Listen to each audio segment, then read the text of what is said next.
Jeremiah chapter 29, magbasa ta og isa ka verse sa verse 11. Balo naman tani no. Jeremiah chapter 29 verse 11. Ang pulong sa Dios nagingon dinhi, for I know the thoughts that I think toward you, saith the Lord, thoughts of peace and not of evil, to give you an expected end. Magampo ta. Father God, salamat Ginoo sa imong plano sa among kinabuhi. Wa man namo Lord makiti unsang nasa unahan, wa man mi kay balo kung unsang imong plano para sa tagsa-tagsa namo dinhi. Apan kay balumi Ginoo nga unsa ni imong plano sa among kinabuhi, maayo kini. Lord, tabangi mi nga sa among pagkinabuhi karong tuiga, maglakaw mi diha sa imong kabubuton, maglakaw mi subay sa imong plano para sa amo. Lord, help us not to go astray. Give us, Lord, wisdom to live according to your will. Bless the message that you have prepared for us. Tagay kog wisdom sa saysay sa imong pulong para sa imong mga katawhan karong hapon. Puna ako sa balaang espiritu, o puna usab sa balaang espiritu ang imong mga anak, Lord God. Father, kining tanan among ginaampo ginapasalamatan sa pangalan ni Jesucristo nga among Ginoo among manluluwas. Amen. Salamat po din na mo maglingkod. Di ba nindot paminawon nga kay baluta igsoon nga ang Ginoo naa siya plano para nato. Amen. And the Bible says here that He know the thoughts that He think toward us. Mao na ang giingon sa Ginoo. So, na siya gi-layout, no? Na siya gi-plano, na siya gi-design sa atong kinabuhi. Kung ato nang sundon pag-ayo higsoon, diha nato maangkon, madawat unsa ang pinakamaayo sa atong kinabuhi. Amen? Kay kung unsa ning gi plano sa Ginoo sa atoa, nindot kid biya ni. O kung unsa ni mga butang nga giandam sa Ginoo sa atoa, nindot biya ni mga igsoon. Amen? The best gani mga butang nga giandam sa Ginoo. And if we really want to be happy, kung gusto kita mapuno ta sa kalipay, then ato ang sigurohon mga igala nga atong kita sa atong kagalingon, no, musunod kita, musubay ta diha sa plano sa Ginoo. Kaysa panahon nga kita musimang ta sa plano sa Ginoo, diha maguba ang kinabuhi sa Kristohanon. Amen. Thank God He has given us His word. Kining iyang pulong mao ni magserbisyo nga giya sa ato ang pagkinabuhi karong tuiga. Kung gusto kita nga mahimong maanindot ang dagan sa atong kinabuhi, let us use His word and apply His word to our life. Amen? Oo, apply nato mga igsoon. Kay nga naman, ang iyang pulong mao ni maghatag nato good success eh. Kung atong basahon diri sa Joshua chapter 1 palihog, Joshua chapter number 1 in verse number 8. Nagingon diri ang pulong sa Dios, this book of the law shall not depart out of thy mouth. So kining Bible, okay? Kining Bible mga igala, ang pulong sa Dios, kaubanan ni siya diya sa imong kinabuhi. Bisag sa imong buhaton, always be guided by the word of God. This book of the law shall not depart out of thy mouth, but thou shalt meditate. You know, meditation is more than just reading. Kaya ang kaning pag-meditate nato sa pulong sa Ginoo, mao gini siya maka-develop sa atong relasyon sa Ginoo. Because when you meditate His word, Diha manggod nimo mga higala, basa lang ka without comprehension. Di nimo maila ang Ginoo. But when you meditate His Word, diha ka makaila sa Ginoo. Diha ka makaila sa imong langitong Amahan. Ug mao na siya maka-develop sa imong relasyon sa Ginoo. Importante nga kung kita magbasa ta sa pulong sa Dios, mahigala, i-meditate nato. No? Atua ba nung kuanon ba? Atua ba nung kining si tawagan ni kaning paningkamutan nato nga masabtan unsa ang buot pasabot sa Ginoo. Okay? Diya sayang gisulat nga pulong para sa atua. Kaya kung magbasa lang ka straight mga igsoon, dali lang magbasa, pero dili nimo masabtan unsay buot pasabot sa Ginoo sa iyang pulong. So ang kaning meditation importante ni kay mao ni siya maka-develop sa imong relasyon sa Ginoo. And the Bible says, "Thou shall meditate His word day and night." Tarawang sunod, "that thou mayest observe to do." What is that? Aron ikaw kay balo ka unsay angay nimo nga buhaton. Kay nakasabot naman ka unsay buot pasabot sa Ginoo. Di ba? Like for example, Proverbs chapter 3 verse 5. It's easy to read Proverbs chapter 3 verse 5. Pero kung i-meditate nimo ang Proverbs chapter 3 verse 5, daghan pa kag ma-dig up nga truth diha nga bersikulo. Okay? Kung basahon lang nimo siya nga diretso, "Trust in the Lord with all thine heart and lean not unto thine own understanding," mao lang na ang makuha nimo.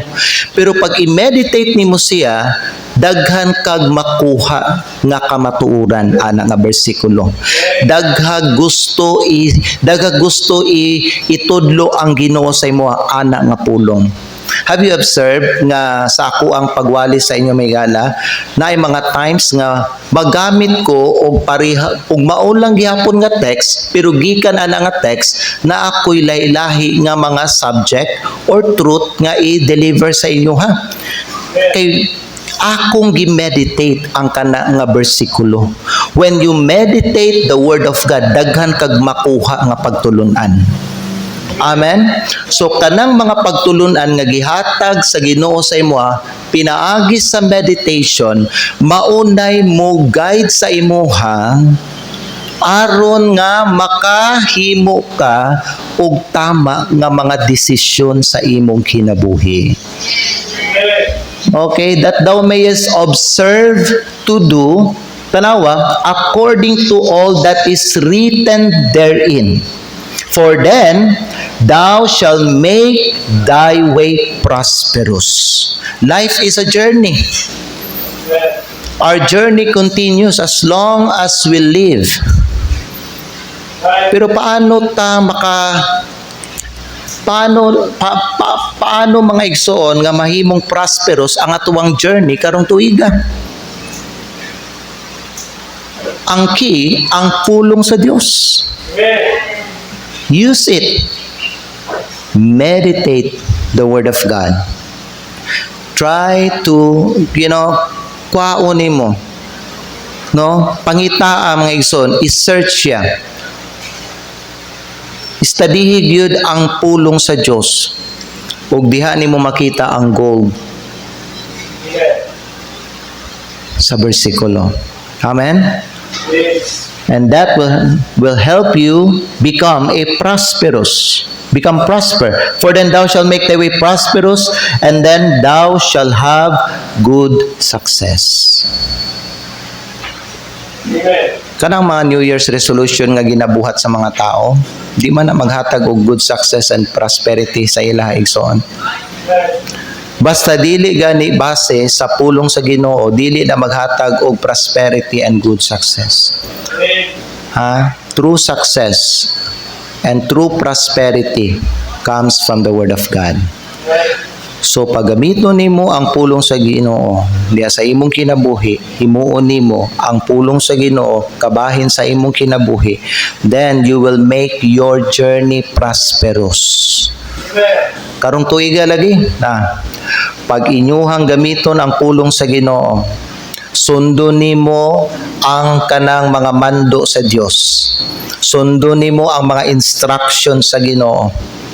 Higala, once mo prosper ka o mo successful ka sa imong spiritual life, mo successful ka sa imong earthly life nimo. Makita ninyo na, gipromise sa Ginoo ang good success. Dili lang success ang iyang gipromise, but good success. Amen? And dili lang good success, prosperity ang iyahang promise po. Magmabungahon ka karong tuig basta imuhang gamiton iyahang pulong. Amen. So ayaw ninyo i-neglect ang Bible karong tuiga. Okay? I-meditate. Don't just read, mga igsoon. Level up sa inyong relationship sa pulong sa Diyos. Kay ginabasa naman nato. Karon i-meditate yun nato, mga higala. Kay mao man ni ang sikreto ni David. Si David ang nagsulat sa Psalms chapter 1, verse 1 and 2. Please, kani ang giingon ni David. Psalms chapter 1, verse 1 and 2. Blessed is the man that walketh not in the counsel of the ungodly, nor standeth in the way of sinners, nor sitteth in the seat of the scornful. So instead of going to this kind of people, pag naakay ka ng need, pag naakay gusto nga kanang makatunan, or naay answer nga kanang gusto nimo madunggan gikan sa imong mga pangutana, ang imong buhaton, you go to this book. Amen. Verse number 2 says, but his delight is in the law of the Lord, and in his law that he meditate day and night. Mao gihapon ang katong tanawa, unsa ang gisulat ni David, maupod ang gisulat ni Joshua. Ang sekreto nganong ning successful si Joshua ug ning prosper ang ilang nation because they are following the word of God. Si David ning successful sa iyang panahon because he followed the word of God. Paminaw mo, mga brothers and sisters, ang pulong sa Diyos wala gabago. Amen. Kung unsa siya sa una, mao gyapon karon. Kung unsa siya ka-epektibo sa una, epektibo gyapon karon. Let's use this year. Amen. May this book be our guide this year. Ayaw pagbuhat og bisag unsa nga butang outside the word of God. Because mao na nay maghatag nimo kanang kapakyasan o kapildihan. Sa panahon nga dili ka musunod sa pulong sa Dios, diha ka ma-fail, diha ka mapildi. Kung sa atong gikanta, kadaugan diha kang Jesus. Yes. Na naman sa atong kadaugan. Amen. Kinsa lang man tong mga nangapildi. Kato lamang mga nagsupak sa pulong sa Ginoo. If you ever desire nga magmalipayon ka karong tuiga, sunda ang pulong sa Dios karong tuiga. Don't just read it. Kung basahon lang nimo igsoon, murag wala man kay makuha. Ako gisulayan ako nang magbasa lang og Bible. Basa lang gyud. Wala kay ko gistoryahan sa Ginoo. Basa lang. Pero kanang mag-meditate ko sa pulong sa Dios, diha gyud ang Ginoo mag-istorya sa ako. Sulayin ninyo, mga higala. Bahalag din ninyo mahuman ang usa ka kapitulo, sulayin ninyo, i-meditate ninyo ang verse 1, ana nga kapitulo. Ang verse 2, ana nga kapitulo. Makita ninyo manggawas ang mga treasure dira. Manggawas ang mga bulawan dinha sa pulong sa Dios nga imuhang gi-meditate. Ebalo mo nga nung nay mga uban, mga higala, last year many Christians live in defeat. They were disappointed, despondent. Kebalo ba mo nga no? Because ilahang gisalikway ang pulong sa Ginoo. Ilahang gipadaplin ang pulong sa Ginoo. Kay gahuna-una man sila gato sila nga ang pulong sa Ginoo effective ra na sa simbahan. Pero sa gawas nun nga kinabuhi kanang sa akong trabaho, di sa akong panginabuhi, dili na gamit, dili na applicable ang pulong sa Dios. Kay bulo ba mo may gala nga most of the principles nga gidala o gigamit sa mga nahimong successful nga mga tao karon diri sa kalibutan subay sa pulong sa Dios. Even though they don't know what the Bible says, pero ang ilahang prinsipyo, without their knowledge, ang ilang prinsipyo, gisunod yun nila. No? Ning subay siya ba, ning uyon sa pulong sa Diyos. Ning successful sila.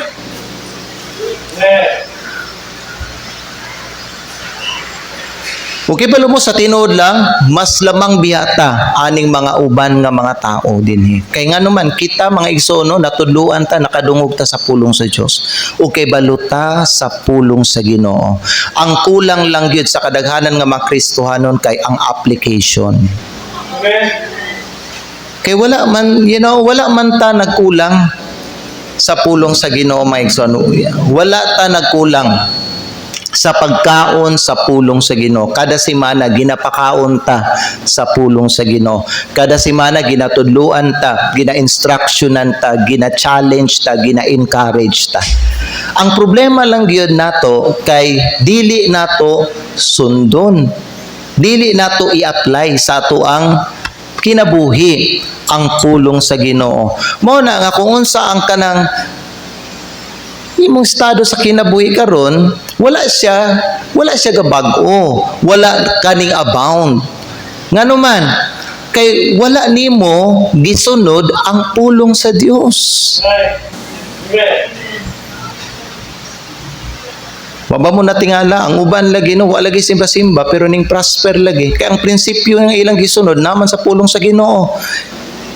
When it comes to trabaho, when it comes to negosyo, ang ilang prinsipyo nga nasunod, bisag wa sila knowledge sa Bible, pero ang prinsipyo nga nasunod nila, ang unsay naa sa pulong sa Ginoo. Automatic man gud na may gala. Basta sundon gyud sa tao ang pulong sa Ginoo, mo prosper gyud siya ug makaangkon gyud siya og good success. Promise man na. Tanawan ninyo, but his delight is in the law of the Lord. Make the Bible your delight this year. Enjoy meditating the Word of God. Amen?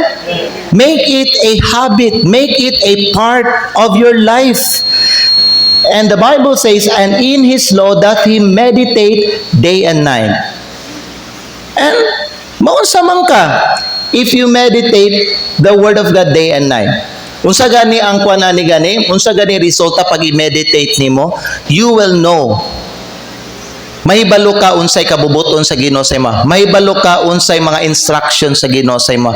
So kung mahibalo na ka mga higala unsay kabubuton sa Ginoo sa imo, unsa to mga instruction niya para sa imo, mahibalo na ka unsay ang nimo nga buhaton. So ang challenge lang para nimo diha, ang application na lang. Ang pag-aplikar na lang. Ug ang pangutana, will you apply? Unsa ang gitudlo sa Ginoo sa imo, unsa ang gihatag nga mga instructions sa imo, because the moment you will apply the Word of God into your life, this is what will happen. Verse 3, and he shall be like a tree nga gitanom ha, wala gipatindog, gitanom ka diha sa mga suba sa tubig, by the rivers of water, that bringeth forth his fruit. Amen. Mao na ni. His fruit. Your fruit. Ang uban nato last year na ay nagtubo nga bunga sa atong kinabuhi. Namunga ang uban nato. Ang uban murag wala pa. Ayaw kabalaka. na kay opportunity karong tuiga. Pwede ka mamunga karong tuiga. Kaning bunga, mao ni ang panalangin, mao ni ang success, mao ni ang prosperity. Amen. That bringeth forth his fruit in his season, his leaf also shall not wither. Dili mamatay, dili magmala, dili malaya. You know, dili ba kita sa mga Kristo, we ought to be a light? Unsa man na, we ought to be an encouragement to other people. Kung ang mga tao ba, no, makadungog sila sa itong pangalan, makakita sila sa tua, unta nga ma-encourage sila. When our names are mentioned, or when they see us, because we are the light. We are a light to them. Pero sa mga yala, mga tao, di ganahan mo tanaw sa tua because mutanaw sila sa tua, wala man sila makuha sa tua. Mutanaw sila sa tua, ma-discourage man sila sa tua. Kasi mutanaw sila sa uban ng mga Kristohanon, makasaway man sila. Mao din ang Kristohanon. Walay panalangin. Kunya, kung ikumpara ang ilang kinabuhi sa uban ng mga Kristohanon, nakita nila, mas gipanalanginan pa man hinuon sila kaysa sa katong mga tao nga gitawag nila ilang kaugalingon ng Kristohanon. Abi ko ba nga kung anak ka na sa Ginoo, i-bless ka? Ngano man nga murag i-bless ang katong mga unbeliever kaysa sa katong mga tao nga tawag nila ilang kaugalingon nga mga Kristohanon. Actually, mga igsoon, we are blessed. Walang gihatag sa Ginoo. Kay namo giuban nga mga Kristohanon, wa nila gisunod ang pulong sa Dios. Mo na nga, blessed sila, pero walay ning gawas nga fruit. Dapat mura taog kaning punuan nga gitanom diri sa mga kasubaan sa tubig, na kung asa gapamunga ta sa iyang kapanahunan, unya dili malaya ang atuang mga dahon-dahon. Amen.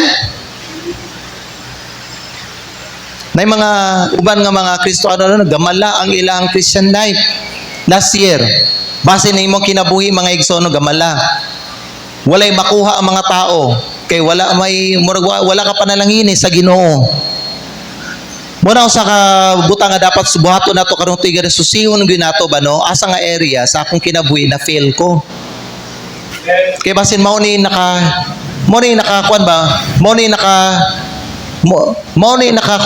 nakababag sa mga panalangin sa akong kinabuhi. So once nga makita nimo na manggala, then tanggalan na siya. Amen? Don't allow it nga magdwell na siya gihapon sa imong kinabuhi karong tuiga. Abot kung unsa na mga igsoon, ikaw na ibaluan na. Dili na nato mausa-usa ang kanang mga butang nga nagbabag sa mga panalangin sa Ginoo. Pero naamanggoy mga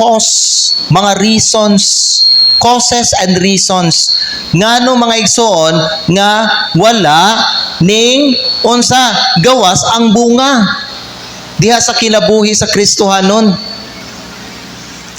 Kay base na siya gipapuyo diha sa iyang kinabuhi nga maoy hinungdan nga wala na munga ang iyahang Christian life. Pero pag paminaw matag instruction sa Ginoo, matag mando niya, ginasunod nimo, imuhang ginatanggal ang katong mga babag diha sa imong kinabuhi, mao ni siya ang outcome, mao ni siya ang makit-an diha sa imong kinabuhi. You will become a fruitful Christian. Amen.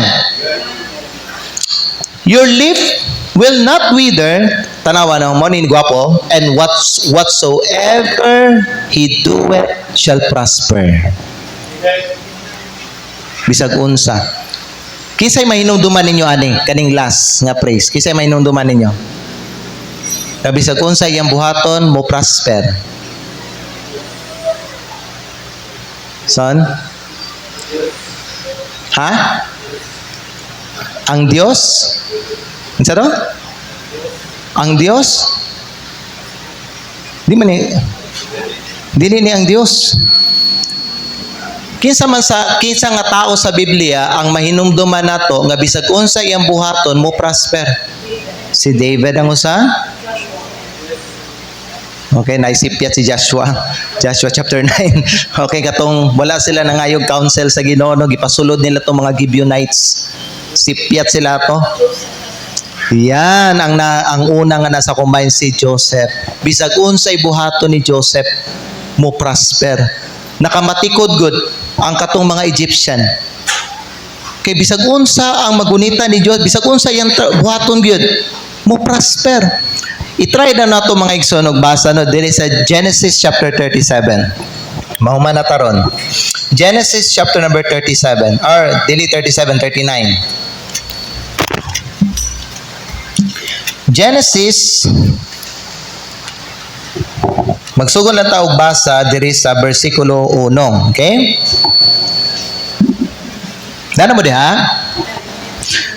The Bible says, and Joseph was brought down to Egypt, and Potiphar, an officer of Pharaoh, captain of the guard, an Egyptian, bought him of the hands of the Ishmaelites. So gipalit siya no ni Potiphar. And the Lord, and now verse 2, and the Lord was with Joseph. Now, mo ni importante i-meditate ninyo ang pulong sa Ginoo.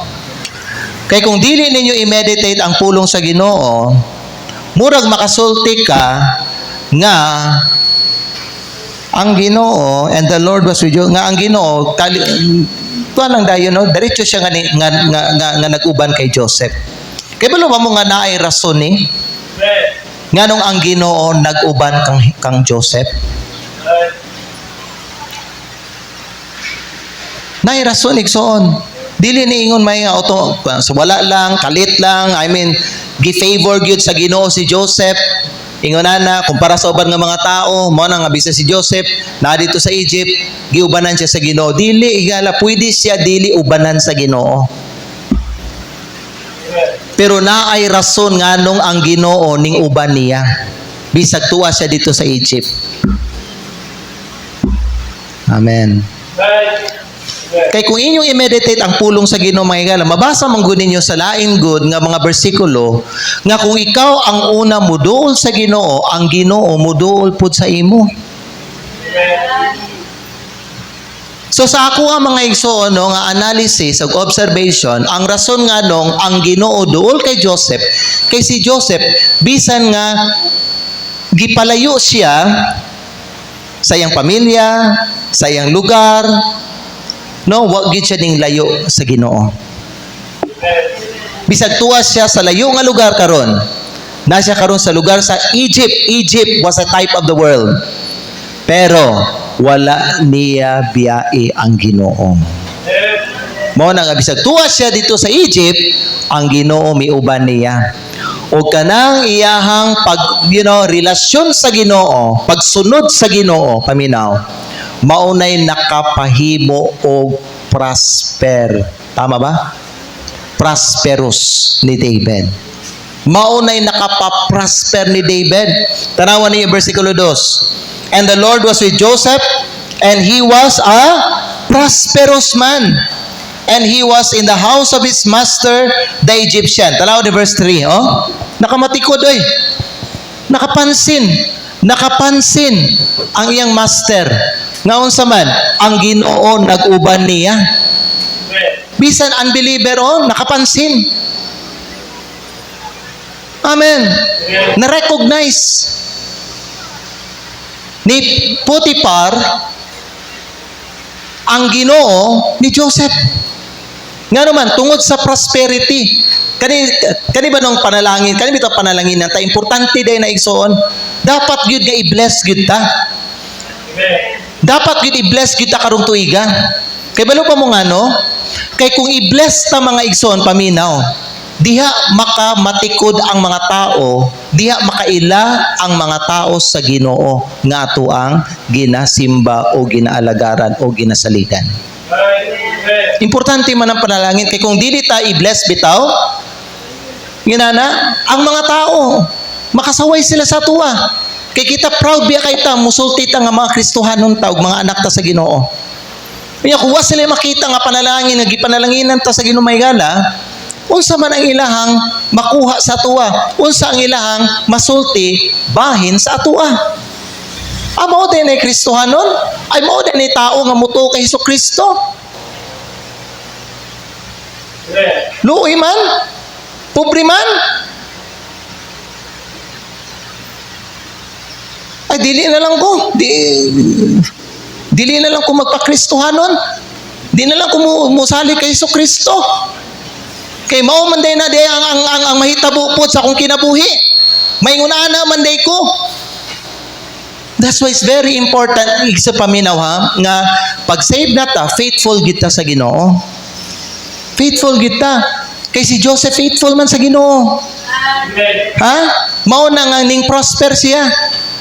Kung faithful lang ang matag usa nga mga membro diri sa NDBC, paminaw. Makita gyud klaro jud kayo, makita gyud si Hesukristo diri sa atong simbahan. Sa imong kinabuhi. His master saw that the Lord was with him. Ginakanta na to, let others see Jesus in you, dili ba no? Mo na, kani parehas ani. Kay kung asa tong pamina, kay balo mga tao, kung asa tong blessing dito sila moadto. Mo ba na kinaya sa tao, dili ba? Kung asa tong panalangin, dito sila. Dito sila, dili sila tong walang, dili sila tong mga tao nga ugi panalanginan. Di sila gusto nga matakdan sila ato nilang kinabuhi nila. Gusto sila nga matakdan sila sa mga panalangin. Atong tao nga gipanalanginan sa Ginoo. Amen. Now, pamina mo, kung wala ka gipanalanginan gid pag-ayo sa Ginoo last year, don't get discouraged. God has given you another opportunity this year. Amen? Amen. Just be faithful. Amen. Be faithful to the Lord. Kana gyud ang giingon sa Ginoo sa imo. Kung dili ka mag-faithful sa Ginoo, ikaw ra ang mag-suffer, ikaw ra ang luoy, ikaw ang lugi. Yes. Wa may mawala sa Ginoo. Kay siya man ang giver. Siya man ang source. Pero ikaw kung mag-unfaithful ka, ay nako, mag-antos ka. Hangtod nga mag-learn ka to become faithful, diha pa niya i-release ang panalangin. Joseph, nganong matawag na to faithful si Joseph? Kay bisag tuwa siya sa Egypt, nagkinabuhi siya para sa Diyos. He was walking with God. He was following the Lord. That's why the Lord was with him. And sa diha mga igsoon ang Ginoo nagumaniya, his master saw that the Lord was with him. Bisag unbeliever, nakapansin nga ang Ginoo naasaya ha. And that the Lord made all that he did. Whatsoever he doeth shall prosper, diba? Psalm chapter 1 verse 3. Tanawang gingon so, tanawang yun, no? And that the Lord made all that he did. All that he did. To what? To prosper. Tanan nga iyang gibuhat ning prosper. Diha sa iyang kamot. Whatsoever he doeth shall prosper. Pwede mo tana, kinsa ang ning prosper? Kinsa ang nagpa-prosper kay Joseph? The Lord. The Lord. Igsoon paminaw. Ang giyon sa Bible paminaw, if you meditate the word of God day and night, if you observe to do all Tanan. Balik ra ko Joshua chapter 1 verse 8 there.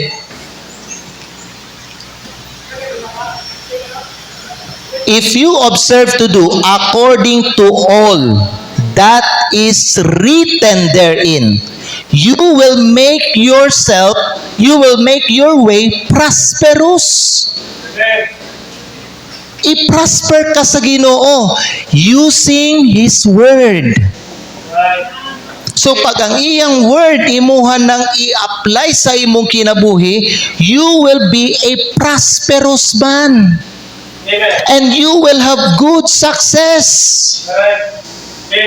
Gamitan ninyo ang pulong sa Ginoo, but don't just use it. Apply it to your daily life. Amen. Ayaw simang sa pulong sa Dios igsoon. Ayaw og simang makita nimo wa pay 6 months naanay panalangin manggawas sa imong kinabuhi. Naanay success, naanay prosperity, naanay fruit, prosperity, success kana mga igsoon ang nabasa nato.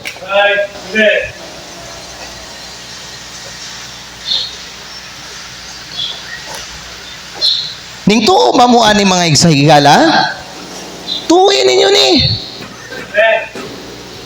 Tuuin ninyo ang pulong sa Ginoo. Maun ni pag-asa ninyo karong tuiga.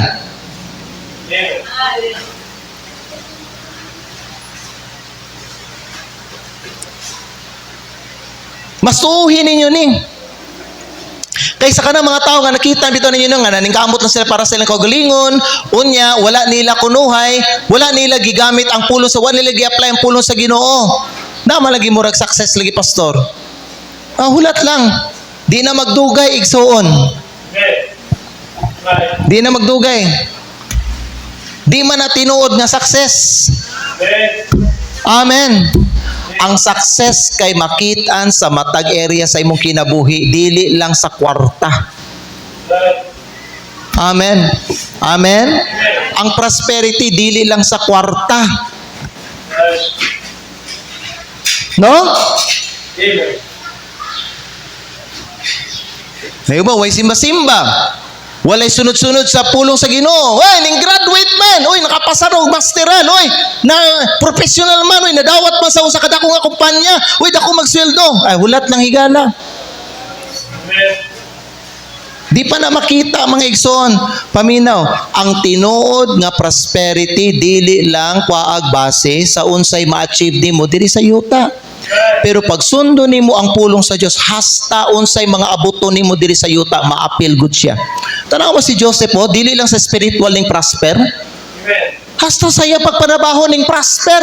Kay bisag unsay ang buhaton ning prosper man. Kay ang Ginoo ang miunsa mi tugot sa iya nga i-prosper siya. Use the word of God this year. Be obedient to the word of God. Be obedient to this book. Meditate this book. Unya unsay makatunan nimo dinhi, sunda ikinabuhi. Amen. Be teachable. Be teachable. Always learn. Always learn. Always learn. When you come to church, learn. Come here to learn and then apply what you learn. And you will have good success and prosperity. Gusto ba ka mo prosper karong tuiga? Gusto ba ka o good success karong tuiga? Pwede, you know what? Every year man ako ni ginawali ni unani, no? But still, naay mga uban nga mga Kristiyanon, wala gyapon nila gisunod ang pulong sa Dios. Wholly and completely. Joshua and Caleb, the Bible says, they wholly follow the Lord. That's why God gave them the promised land. Katong uban nga mga spies, 10 spies, o ang ilang mga tribe, ang ilang mga kaliwatan, pamilya, waag yun, mga isoon, gipanalanginan sa Ginoo.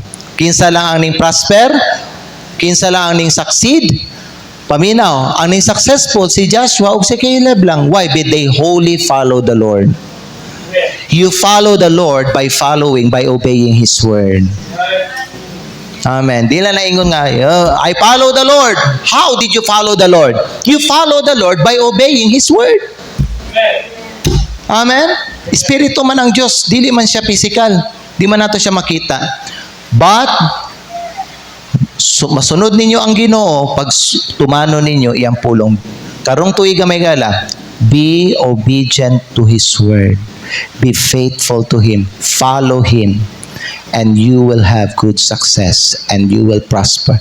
In whatever you do in life, mo prosper ka. Amen? I-claim ba nimo na karon sa imuhang kinabuhi ang prosperity o good success? I-claim siya karon, unya, i-apply. I-purpose imong kinabuhi, i-apply nimo ang pulong sa Dios sa imong kinabuhi. Imuha ba ng buhaton karong tuig ka? Kay kung buhaton nimo na mga higala, then pila ka bulan gikan karon, tinuod akong isulti sa imo, nanay mga panalangin maabot sa imuha. God will surprise you this year.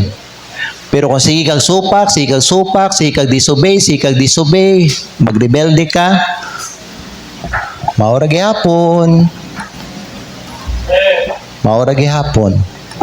Unta dili maulang gihapon. Unta nga magbunga ka karong tuig ka. Amen. Magampot ang mga higalay, dukoy yung mga ulip yung mga mata.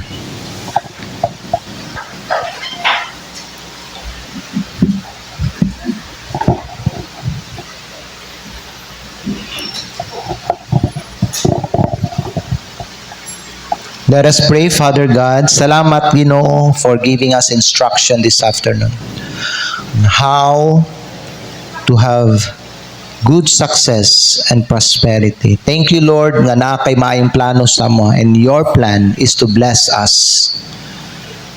Your plan, O God, is to make us like Jesus. At ang among kinabuhi makonforme siya sama sa imong anak. Your plan is to give us fruit, prosperity, and to give us good success. Thank you, Lord, nga naghatag ka og instruction sa amo. Unsay angay namo nga gamiton, unsay angay namo nga buhaton. Salamat Ginoo nga kining pulong nimo mao ni mugiyas sa amoa sa tibuok tuig 2025. Lord, I pray that you move the invitation. Speak to your people, O God. If there's area sa ilang kinabuhi nga disobedient sila sa imuhang pulong, I pray, Lord, istoryahas sila anak nga butang. O nagaampo ko nga unta karong hapon maghinulsol sila ug magsugod na sila nga maging obedient sa imuha anak nga butang o anak nga area sa ilang kinabuhi. Father God, whatever the spiritual need of your people, please, Lord, tagbua ang ilahang mga spiritual need ug tabangi ang imong mga katawhan diri. Lord, we claim your blessing in our lives. We claim your promises, O God. And now, we determine in our hearts that we will follow you, we will be faithful to you, and that we will be obedient to your commandments. Lord, bless this invitation in Jesus' name. Magnindog tang tanan. Manindog tang tanan. Duko pa lang ato ang mga ulo o ipiyong nato atong mga mata.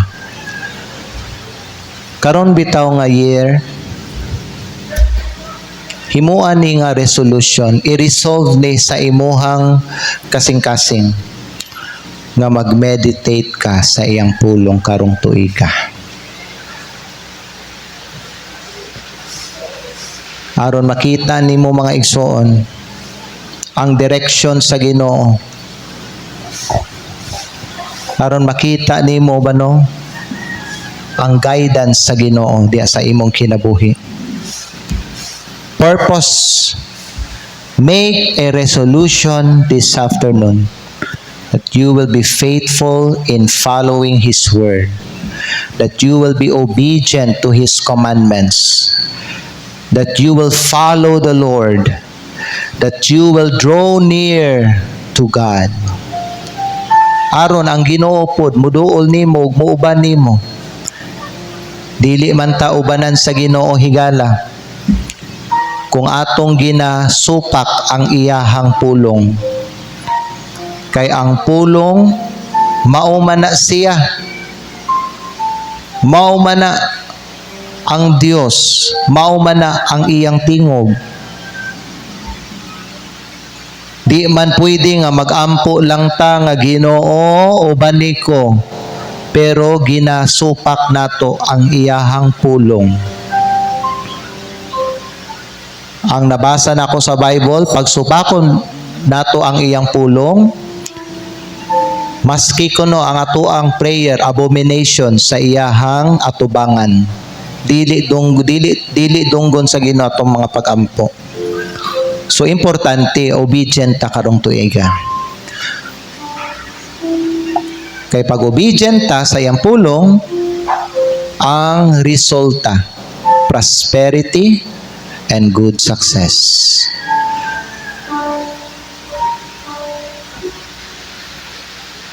Pero sa dili pa ka mga igsoon, mag-obey, of course, you need to know unsa ang iyang kabubuton para nimo.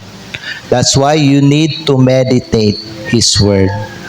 Karon nga year, pag-meditate, spend time. 30 minutes, 45 minutes, 30 minutes, 45 minutes of meditation. Daghan kag makatunan sa iyang pulong. The more ka makaila sa Ginoo, the more nga ma-develop ang imong relasyon sa Dios kung mag-meditate ka sa iyang pulong. Will you do that this year? If you want to do that this year, pag-ampo sa Ginoo dinhi og pangayo sa iyaha og tabang. Make a purpose here on the altar and tell God, Lord, beginning this year, beginning today, I will meditate your word. Dili lang ko mubasa, nagabasa naman ko sa imong pulong, Lord. Karon mo level up ko sa akong relasyon diha sa imo. I-meditate na nako ang imong pulong. If you want to pray mga higala, you can come here and pray. Pwede ka mo step out, pwede ka mag-anhi sa altar.